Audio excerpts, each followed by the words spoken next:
The sun rises slowly over a small coastal barangay in the Philippines. The sound of roosters mixes with waves hitting the shore. In a tiny wooden house with a rusted tin roof, a young Filipino boy wakes up, not to an alarm clock, but to responsibility. Before school, he helps his mother sell fish at the wet market. His hands smell of salt and sea. His father left years ago to work abroad, promising a better life, but the promises slowly faded into silence. Like many Filipino families, they learned to survive with faith, patience, and hope. Music was never a luxury here. It was a lifeline. Every afternoon, after school, the boy sits on the steps outside their home holding an old, cracked radio, his most treasured possession. One song plays again and again, Bruno Mars. The lyrics speak of love, pain, and sacrifice, words that feel strangely familiar. He doesn't understand English perfectly, but his heart understands everything. At night, when electricity cuts out, he sings softly by candlelight, afraid to wake the neighbors. His voice is gentle, emotional, filled with something beyond his age. His mother listens from the other room, silently wiping tears, whispering, "Anak, may regalo ka sa Dios." Child, you have a gift from God. School isn't easy. Classmates laugh at his torn shoes and quiet nature. Teachers notice his talent, but no talent alone doesn't pay for dreams. Still, during school programs and fiestas, when he sings, everything stops. Even the adults grow quiet. For a few minutes, the struggles disappear. One evening, a borrowed smartphone shows a video, America's Got Talent auditions.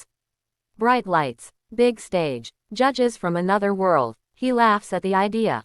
Hindi para sa tulad ko, yan. That's not for someone like me. But his mother doesn't laugh. Weeks later, after countless doubts and prayers, a miracle arrives. An audition invitation. The room goes silent. They don't have money for travel. No connections. No backup plan. Just faith. Neighbors contribute small coins. A local pastor prays over him. His mother hugs him tightly and says, "Kumanta ka mula sa puso. Kahit anon mangyari, panalo ka na." Sing from your heart. No matter what happens, you've already won. Now, he stands backstage at America's Got Talent. The stage is huge. The lights are blinding. His heart is pounding so loud he thinks the judges can hear it.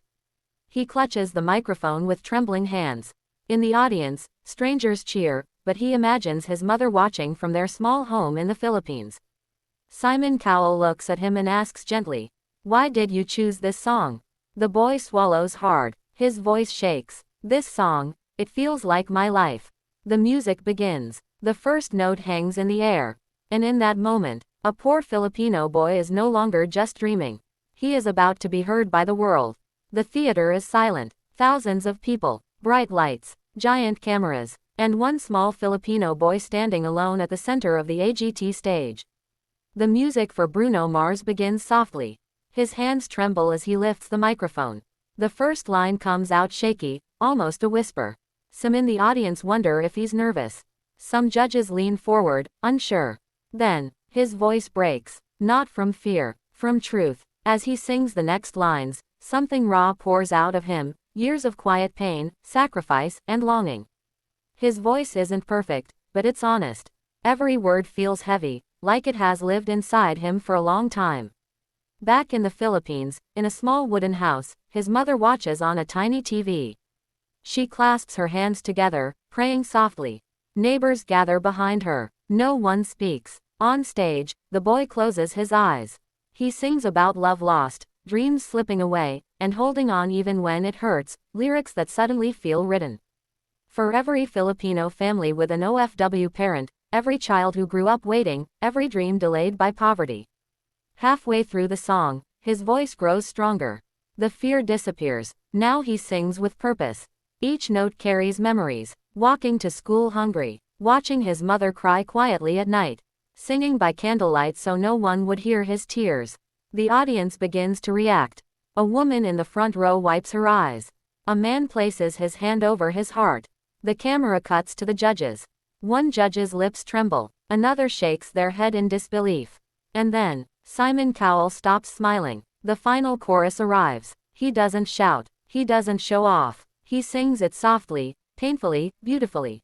His voice cracks again, but this time, no one doubts him. This is not a performance. This is a confession. When the last note fades, the boy lowers the microphone and bows his head, afraid to look up. For 2 seconds, there is absolute silence. Then, the entire theater erupts. A standing ovation. Cheers. Tears. Applause that won't stop. The boy looks up, eyes filled with tears, completely overwhelmed. The camera cuts back to Simon Cowell. He doesn't clap immediately. He just stares, speechless. Cliffhanger ending. Simon leans forward, microphone in hand, his voice unusually quiet. I wasn't ready for that. Cut to black. The applause finally fades, but the emotion remains heavy in the air. The Filipino boy still stands center stage, gripping the microphone with both hands, eyes wet, shoulders shaking. He doesn't smile. He doesn't celebrate. He waits. Simon Cowell leans forward. For once, the man known for harsh words takes a deep breath. I've heard this song many times, Simon says slowly, his voice unusually gentle. But, I've never felt it like that before. The audience murmurs. The boy looks up, shocked. Simon continues, eyes locked on him. You didn't just sing. You told us who you are. Another judge speaks, already wiping tears. I couldn't understand every word you were feeling, but somehow, I understood everything, she says, voice cracking. You reminded me why music exists. The crowd applauds again. The third judge leans in, emotional but firm. You walked onto this stage as a boy from a small place, and you made this massive theater feel small. That takes real courage. Simon raises a hand, asking one more question. Tell me, he says, softer now, what were you thinking about while you were singing? The boy swallows hard. He speaks slowly, his accent strong but beautiful. I was thinking about my mother, and all the parents who sacrifice for their children. I was thinking about home. The word, home, hits the room like a wave. In the Philippines, his mother breaks down. Neighbors hug her. Someone whispers, Para sa lahat ng Pilipino, yan. That was for all Filipinos. Back on stage, one judge can't hold back tears anymore. That wasn't an audition, she says. That was a prayer. The audience rises again. Simon looks away, rubbing his eyes quickly, trying not to show it. Then he turns back. You know, Simon says, half smiling, people think this show is about talent. But moments like this is about humanity. The boy nods, crying openly now. Simon glances toward the golden buzzer. His hand moves slightly. The audience gasps. The boy's breath stops. Simon pauses, long enough for hearts to pound. Then he pulls his hand back. Not yet, Simon says quietly. The boy's smile fades, just a little. But Simon adds, because I want to see how far you can go. Cliffhanger ending. The camera zooms in on the golden buzzer, shining under the stage lights. The boy looks at it. The audience holds its breath. Cut to black. The theater is holding its breath. The Filipino boy stands frozen under the lights, eyes locked on the golden buzzer, that small button that can change a life forever. His chest rises and falls quickly. His hands are still shaking. Simon Cowell looks at him again. You know, Simon says softly, I keep thinking about what you said, about singing for your mother. About home. The camera cuts to the audience. Faces full of hope, hands clasped in prayer. Back in the Philippines, the electricity flickers in a tiny barangay. Dozens of neighbors crowd into one house. Someone whispers, Lord, ikaw na po. Lord, we leave it to you. On stage, one judge leans forward, voice trembling. I don't think you understand how rare what just happened is, she says. You made millions of people feel something real. Another judge adds, win or lose, your life has already changed. The boy nods, tears streaming freely now. I just want to help my family, he says quietly. Simon stands up. The crowd gasps. Simon walks slowly toward the judge's table, his eyes never leaving the boy. This show, Simon says, is about finding voices that the world needs to hear. He pauses. And I think the world needs to hear yours. For a split second, nothing happens. Then, boom, Simon slams the golden buzzer. Yellow heart, yellow heart, yellow heart. Golden confetti explodes from the ceiling, raining down like a miracle. The theater erupts in screams and applause. People are crying, hugging strangers, chanting his name. The boy drops to his knees, completely overwhelmed. He covers his face, sobbing uncontrollably. I can't believe this, he whispers. In the Philippines, the house erupts. His mother collapses into tears, hands shaking as she looks at the screen. Neighbors shout, jump, cry, and pray. Someone screams, golden buzzer.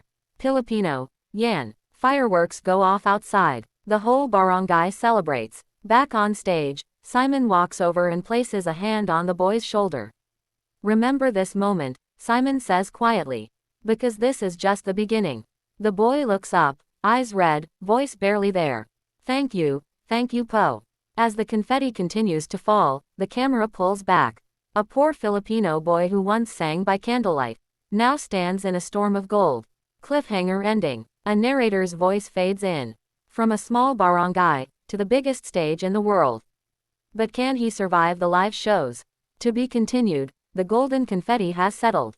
But the pressure has just begun. Days after the golden buzzer moment, the Filipino singer prepares for the live shows.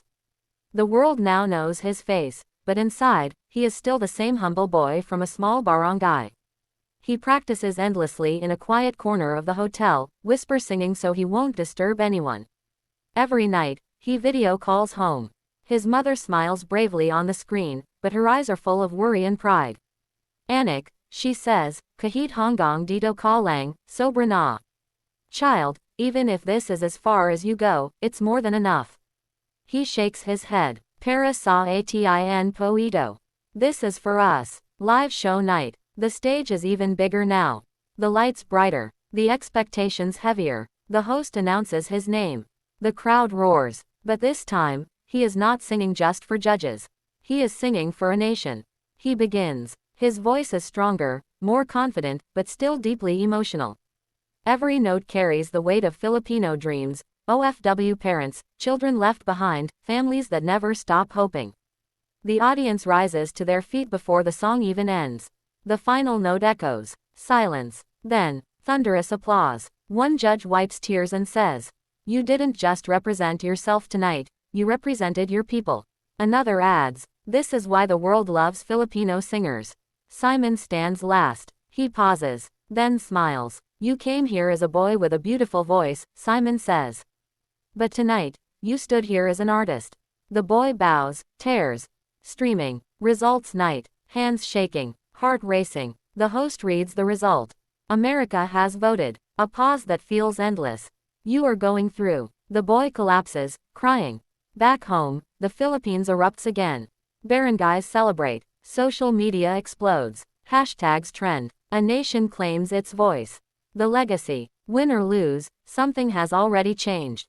He returns home months later, not rich, not famous, but uplifted. He sings at schools, small stages, and charity events. He helps his family. He inspires kids who once felt invisible. The final scene shows him back where it all started. Singing by the sea at sunset. The same voice. A bigger dream. Final line. From a small barangay to the world stage. This wasn't just a performance. It was the sound of hope. Philippines' red heart.